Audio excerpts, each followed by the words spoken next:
You're listening to the AFTERBUZZ TV Network, now the largest new media platform on the web, and your #1 source for after-show entertainment. Very good, King Johnson.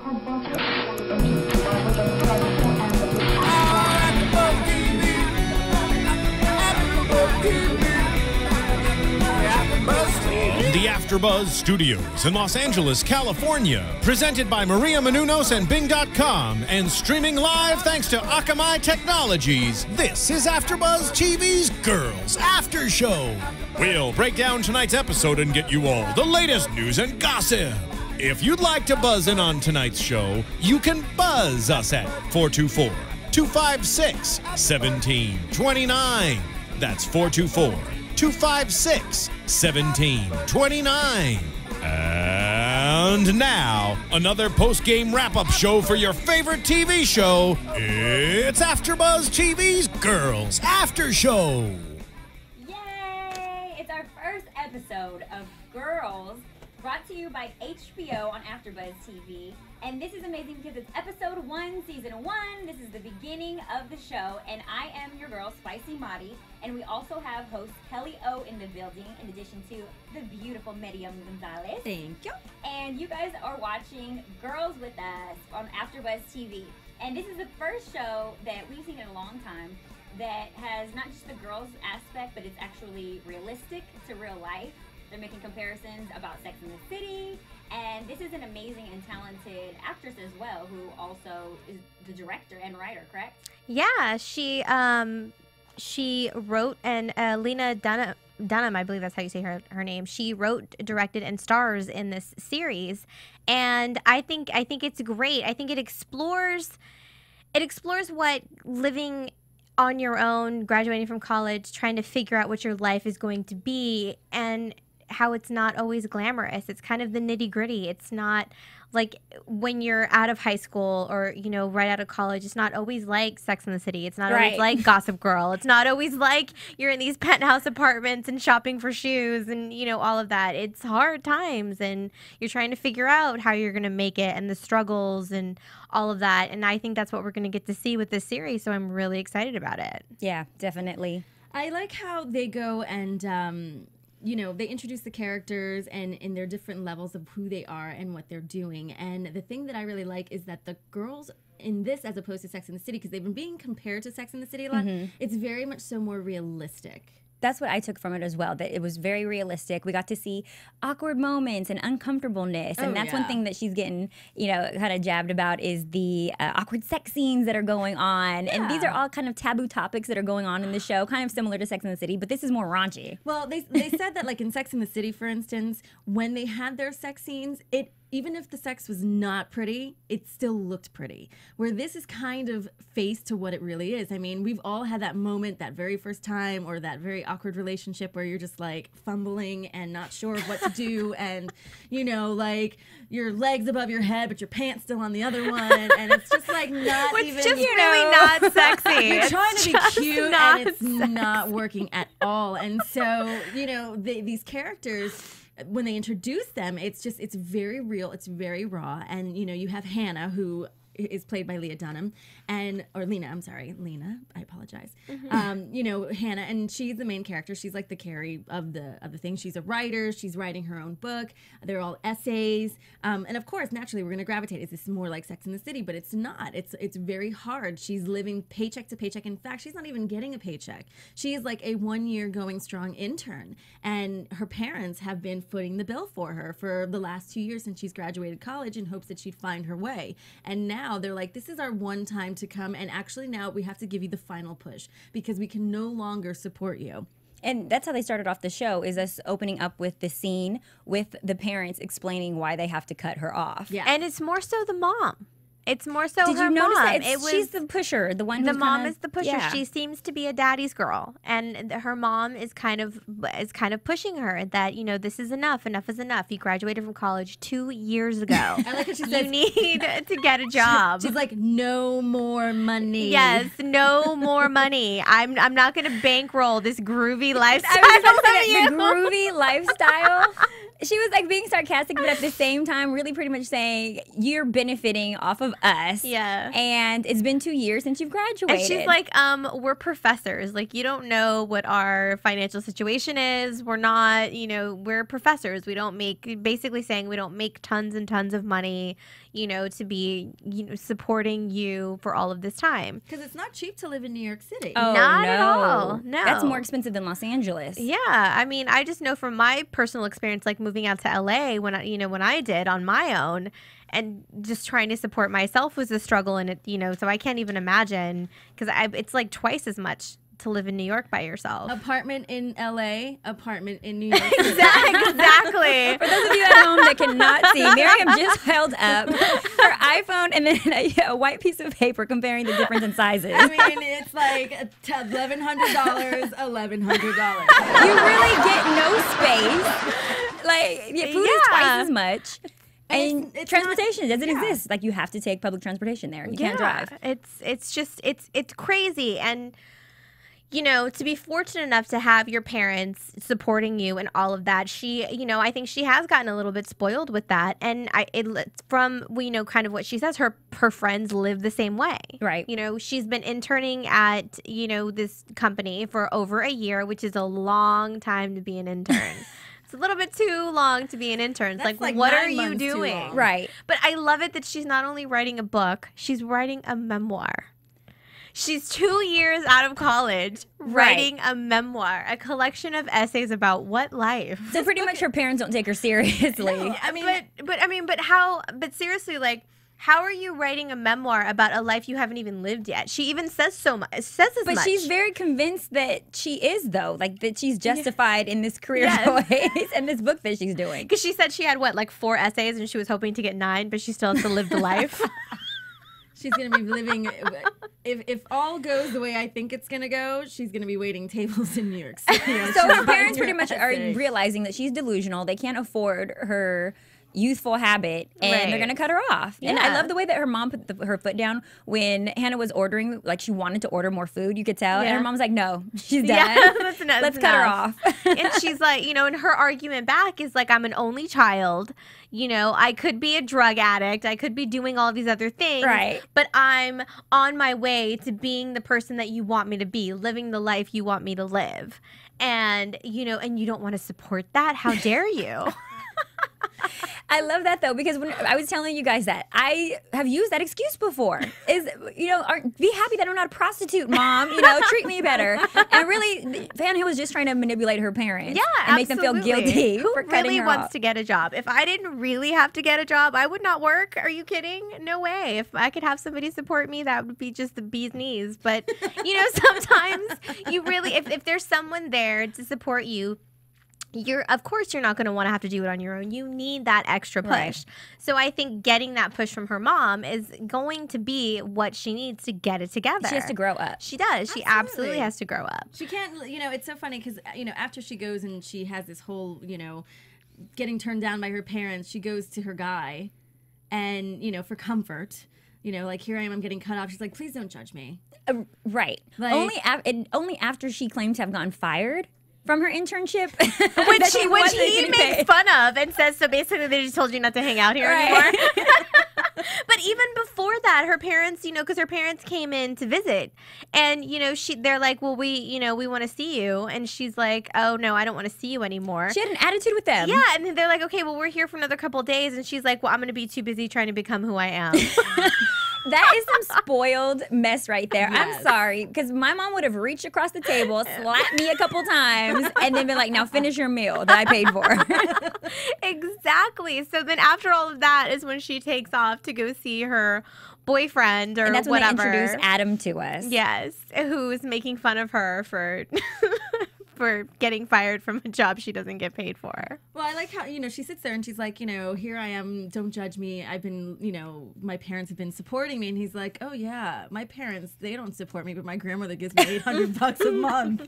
And that's how he's making his living as a actor slash, he's like a carpenter, because it's more like real to him or something. Yeah. It's, more organic or something. He said something like that. And I'm just like, okay, Adam, we already know what kind of guy you are. Oh yeah, he's a total like weird bachelor for dude. You're hot, but you're a douche. We already know that. He didn't even offer her to sit down. She like comes in, he sits down, he's like half naked, pulls his pants up to his boobs practically, you know, and he's just like chatting with her, and she's like, "Can I sit down?"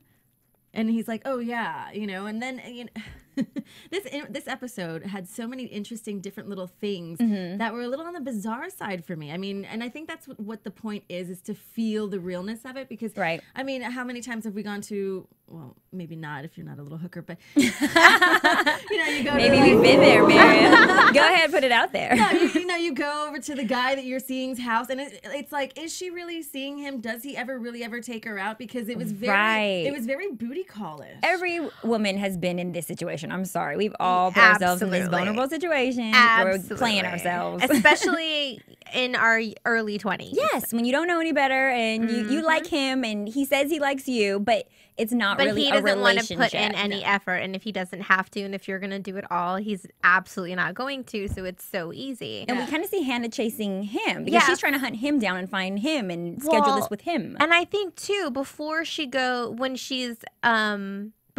goes to her job, when she's with her roommate, I think they're talking about that, because she's trying to see, you know, because I guess he never reaches out to her. No. And so she just decided, she's talking about that with her roommate. And she's like, how do I get him to do face-to-face if he won't even text me? Right.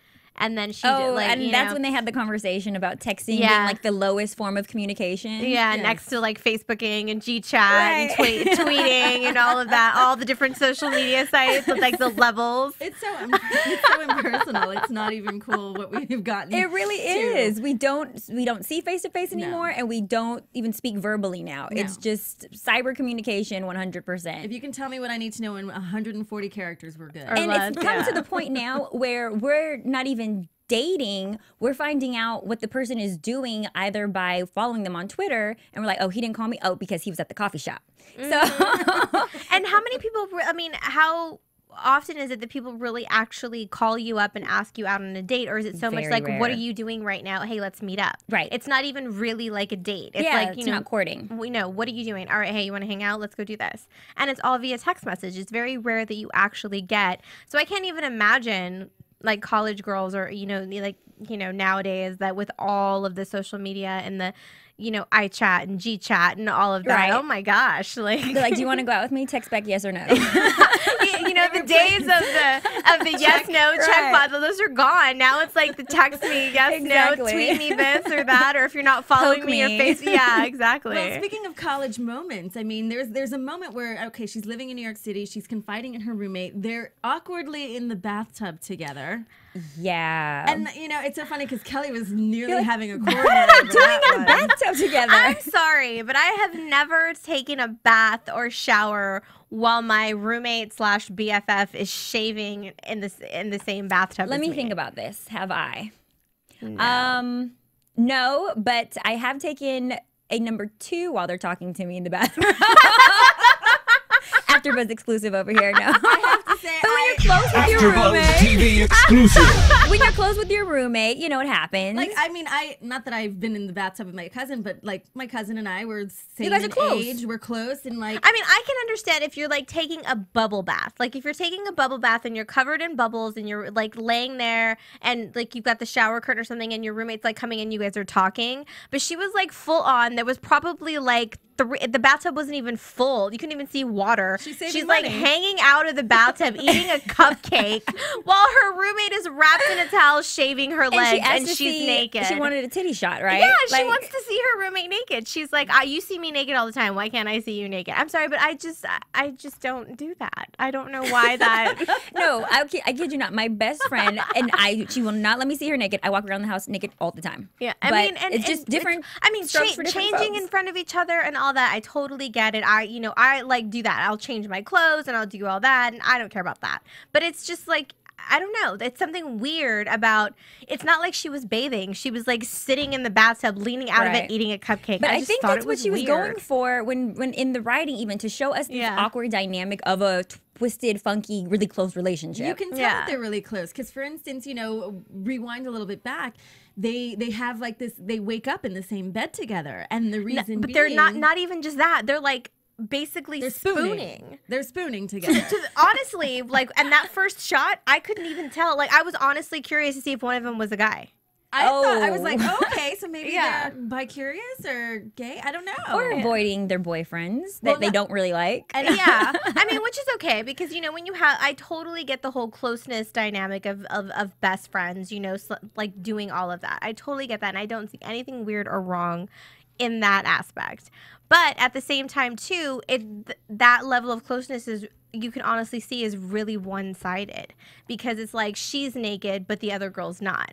So it's not as even. But the other girl was the one that was spooning her. No, it wasn't. I think Like, we're talking the other about one- no, Marnie. it was- Marnie, right? Marnie is the BFF. She was the one being spooned. Right. She was the one that Lena was, that Hannah's character, like, she's naked in front of her, but Marnie's not naked. I think You know that what I was mean? to set up their characters, though. I think that was to show us that she's more of the prude. She's more of the... Well, that's what I'm saying. It looks like Hannah needs her more because she's the one She's more spooning needy, her. right. She's more needy of that. Like, she needs that attention. She's spooning her. Like, she's practically laying on top of her when they're asleep. When when she like wakes up to look for the alarm clock. And she does. like, She all of that. coddles her because she reprimands her as a parent would, right? And we Yeah. definitely saw that. And I think that's good to point out the spooning thing because that does show the difference in the dynamics of the characters. So it's like when she's in the tub, it's more like she's the child and she's the mother, like Yes. watching her bathe as a kid. You know what I mean? So I didn't think it was anything like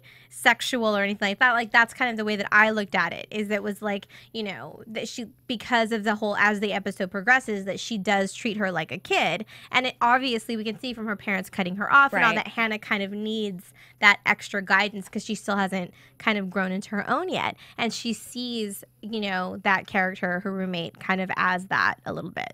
So I see that, like, with that being said, they introduced the other characters into the show. Right. We have the British chick. Who, Yeah, Jess, I think that's her name. Jess. who's living this lavish life and coming in for a week and disappearing and doing everyone's boyfriend apparently. We all know one of those. And so when they introduced Jess to the show, and the dynamic, now the best friend, the roommate, is a little bit feeling a little like, oh no, like there's an intimidation. it's thing. insecurity going on right there. Yeah, like, someone's going to come in and make a mess of everything that I make neat. And so... So she's kind of I think that she's kind of a control freak too. Wouldn't you big think time. so? Yeah. She's very well put together. The roommate's very well put together. She's very in charge of everything. In fact, there's the point where, like, they're having the dinner party, and of course Hannah's late because she's getting laid by the weird guy awkwardly. which We're gonna go back to. Yeah, we have to yeah. discuss that. they decide to have it. Hannah decides, like, let's have a dinner, and Hannah winds up being really late to it, and so was Jess to the party. And when the best friend and Jess are having this dynamic, Jess sitting on the toilet and the other one's standing up and they're talking. She's like, this is what she needs to do. And she starts getting into this whole, like, parenting fight thing. And, I can see how Hannah would like to go on the wild side and not feel so structured and want to live free and carelessly and, like, just not really give a crap. And where her roommate's more like, all right, you have to grow up. You need to be responsible. Like, life is kicking you in the butt. And, Hannah even breaks it down. She's like, I have about 3 days if I, eat lunch. Don't eat. If I don't eat, Yeah. I can last 7 days with what I have left money-wise. And her roommate tries to kind of guide her to, like, you need to go back to your parents and really ask them nicely to just kind of hang tight until you get another job. She doesn't tell her parents that she lost her job yet. She doesn't. Right. She's like in this very, like, she gets cut off. She goes to her boss. Her boss goes and says to her, like, I'm sorry, good luck in your future. And she's Come like, back when you're hungry enough. yeah. She's Yeah. like, no, like, I want to stay here. I just want to get paid. And he's like, yeah, no. Have a nice life. She has unrealistic views. Yes. And her best friend is trying to reel her in, and then the British girl, Jess, who comes along, is way out of tune. She's in complete left field because she thinks that Hannah is doing great. Yeah. So she obviously is disconnected and from reality with her. I like how she compares it to, like, Elvis and all the rest of them. But also, her room is her name Marnie? Is that the roommate's name? Marnie. Like, she also is not dealing with her own stuff. No. Like, she's putting a lot of focus on Hannah's life and all of that and trying to control that because she doesn't want to, like, address her own issues. Her own issue of the fact that she now sees her boyfriend as, like, a gross uncle that touches her. That is hilarious. She's avoiding him. Yeah, she's completely avoiding this poor guy that's clearly still in love with her and all of that, and she just doesn't want to deal with it. So she's kind of redirecting all of that and putting a lot of her focus on Hannah, and then... Well, she's still giving her good advice and all of that. Right. I think she's just putting she's getting a little too involved in all of that. It's easier to address other people's issues than it is your own. Absolutely. And Hannah wants that. She sees that she's getting treated by Charlie amazing, and how does it feel to be with someone who's so in love with you? Yeah. And Marnie is like, well, I wouldn't know I'm not in love with him back. So, yeah. I mean, it's wrong. And to see him kind of, you know, when they're at that dinner and it's the two couples and she's like way on one side, right? It's like really sad. He's watching and envy too of their affection. And he is, and it's really unfortunate. So that's when, you know, they bust out the opium, right? But notice before that how she is always like redirecting her energy. She doesn't want to address Charlie about not, you know, caring. Right. She brings up Hannah. Yeah, so she's worried where's Hannah? As opposed to, because I think she's feeling the awkwardness in the room that she's not giving her boyfriend. So immediately, once again, her energy turns towards Hannah. Yeah. So and then Jess shows up, and which is funny because she's not really worried about where Jess is, and the dinner was actually for Jess. Right. But she doesn't care about Jess. She's worried about Hannah. Exactly. So that's where she wants all her focus to go. And what did she kind of put a hater comment out there when she put Hannah's business that Hannah was sleeping with someone or chasing after some guy. But not like that. She was like, she's having gross sex with Adam. Like, who does that? Who throws their girl under the bus like that? Well, somebody that's obviously got some, you know. Well, she's not getting any on her side, and it's not going to happen because, I mean, the guy's in her place, and she's not sleeping in the same bed with him. So, you know, they're once again, she's focusing her energy back onto Hannah and the controlling, the envious part of her relationship. It's like, oh, you know, here she is, she's living carefree, her parents paying for everything, and she's getting gross sex where she has it all put together. You know, Marnie, right? Yeah. Marnie does. It's really hard because they didn't really say the characters' names throughout this show. So we're kind of really guessing at home, guys. Sorry. And we really don't know Marnie's situation yet. We don't know. I mean, does she have a job? Like, do her parents pay? We don't really give us enough backstory. Yeah, we don't really know what her whole deal is yet. But we do know that she's obviously not happy. So when she's not happy, nobody else is going to be happy. You see that she's like, no, you don't handle drugs well. You can't do opium. She starts telling her what she can and can't do. I like that when the boyfriend asks her, like, hey, can I try? She's like, do whatever you want. Yeah. No care in the world. She could care less about him. She's like so grossed out and over this poor guy. So speaking of gross, we got to talk about that sex scene. But before we do that, we need to go to commercial break so that, and remind the viewers at home as well that please let us know what you thought about this first episode. Rate us on iTunes. When you download us, leave as much information as you want. Write to us. Let us know what you want to see on the AfterBuzz show, what you thought about the HBO Girls show, anything that you want. And even if you tweet at us, we'll respond as well. And my Twitter is at spicy_Marnie. And you can tweet at Kellie even right now. And Kellie, tell them your Twitter. Mine is Kellie with an IE079. And Miriam? Miriam L. Gonzalez. And we will respond instantly. Or you can call back to us. Call us right now, 424-256-1729. As soon as we're back from commercial, we'll take you. AfterBuzz TV. Hi, I was once like you. A lazy, angry loner whose only joy was watching TV and surfing the net. And, like you, after I'd see one of my favorite TV shows, I'd be so excited and have so many questions that I'd actually have to talk to my douchebag coworkers about it at the water cooler. Then I discovered AfterBuzzTV.com. AfterBuzz TV produces after-show webcasts and podcasts for TV series of all kinds, like post-game wrap-up shows for all your favorite TV shows. AfterBuzz TV hosts are industry insiders who break down episodes of shows, take calls from fans, and interview cast and crew from each series, with over 60 different after shows, from Boardwalk Empire to American Idol to Vampire Diaries to Real Housewives, and more. Now, after a night of TV, I can ignore my stupid coworkers, who I hate, and go straight to my desk and watch or listen to all my favorite AfterBuzz TV after shows, and have all the TV fan interaction I need. Thank you, AfterBuzz TV. AfterBuzz TV. What do you want to buzz about?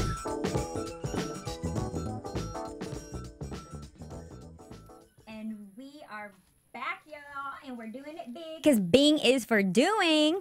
And Kellie was just bringing up a great point. She was saying how relatable this show is and that this show is being compared to a lot of different shows and even relatable to our real lives. But what is most interesting is some of the unhot, unsexy sex scenes that were displayed on this first episode between Hannah and Adam, her non-boyfriend. What would he be? Her booty call. Her booty call, I guess. It's her booty call. Adam is her booty call, and you know, as they get into it, you know, he directs her to, you know, lay on her stomach, and then, you know, you kind of get to this point where you're like, what are they gonna? Are they? No, they're not. Yeah. And so, you know, he goes and he's like, all right, I'll be right back, and I'm gonna go grab some lube. She's like, and grab a condom. He's like, yeah, maybe I'll do that. I'll think about it. You know, it's like it's such a guy in his 20s, dude. It's not even cool. Like, Well, he was inconsiderate. There was no romance going on. There no. was It was nothing. not- yeah, no it was foreplay, not- nothing. Not sexy at all. And she absolutely tried. I mean, when she started, you know, saying like, it may not be dark yet, but it's dark. You know, what did she say? It was like, well, I think she talked a little too much. It was. She made the She's moment made so it awkward. well, because she's a writer, so she's trying to romance the situation. But I That's don't even very think not her I think she was romantic. uncomfortable. I think she was uncomfortable because like when she first starts out, like she's the one that starts making out with him. So she like jumps on She him, tries and to starts, ravish him. like starts ravishing him, and then all of a sudden, you know, and then she says, "I like you so much, I don't know where you disappear to," and he's like, "I don't know what you mean, I'm right here." But I think that's But a that, little. she meant glimpse. like I think she meant throughout their relationship. Yes, he just yes. disappears for moments at a time. She can't find him. But Yes, he just didn't get yeah, it. he I didn't catch think it. And then that's all of her a writing sudden- style coming out in her sex life. That's her. I think when she said that, that's her way of saying, you know what, this is part of my experience. This is part of my essay. This is something that afterwards I'm gonna pen. Yeah, and then you know, but then as it keeps going, and then she starts talking about other like random stuff that just you know that you don't need to talk about right there in Didn't that he tell her moment. it's to be quiet awkward. time? Yes. Let's play the quiet game. He wanted to He shut her said, up let's so play bad. the quiet game. But how about the moment when he walked away and he's coming back and you see her struggling to take off her clothing? Because she wasn't won't trying to get be out of sexy position. at all. So, So she stayed in position like he ordered her to. Trying to take off what, pantyhose or those leggings or something? leggings or something. And I then don't he know. like tries to assist her in taking those off as well, but not in a hot sexy scene. way. It was No. just kind of like ugh, So that like, was definitely not a Sex in the City moment. not at all. Very not at all. unromantic, very booty call, very awkward. And it stayed in wide shot the entire time, so that way we can see everything going on in this weird loft of a place that he had, artsy fartsy. very bachelor. Yes. I can't afford anything. I pick up my couch on the sidewalk. And they're doing it on the couch. That's the most bachelorness part of I it all. know. They the don't even couch. go to the. Yeah, they don't. Yeah, it's just. It's She's the not whole good enough thing for is the bed. awkward, you know. So then she finally ends up at this dinner party. All of a sudden, they're drinking opium tea, and then you know, her friends are giving her smells like advice. sex. Her friends are giving her advice about her parents. So she takes off to go to her parents' hotel room, and is Papa. Where Papa came from. he's like, Keisha doesn't even call me this. So she takes her book to her parents for them to read so they can change their mind, and she's asking for $1,100 a month for the next 2 years to complete her memoir, and it's incredible because how can they expect her to live off of $1,100 a month in New York, but she's going to do it. See, I think she could have played that a little bit smarter as far as asking her parents. She could have been like, you know what? Instead of aiming for 2 years, she could have been like, for the next couple of months, just bear with me. But she didn't. Yeah. She just went straight Yeah, for she it. went She straight just for feels it. so entitled. Yeah. And I Yeah. don't know if that's the only child thing that she had going on. yeah. And, you know, obviously she's been coddled her entire life. Right. But she definitely does not have, like, grown woman swag going on. Well, and then She's a the child. reason comes out, and then her mom finally has had enough, and her mom is like, I work hard. I want a lake house. I like, this is enough. And you finally see that her mom is like done paying for her. Her mom finally wants to retire. She wants to relax, and she wants her daughter to grow up and have a life of her own. Daddy's And not she ready to let doesn't- go, though. No, he's not. So Daddy's- that's going to be an interesting struggle that, you know, we're going to get to see. And then, but her parents bail. Like, she passes out. And I'm proud of them for that. They totally checked out and bailed out. And She left wasn't taking her, them seriously, obviously. No. No. They left her $20, and then she stole the $20 housekeeper tip. Right.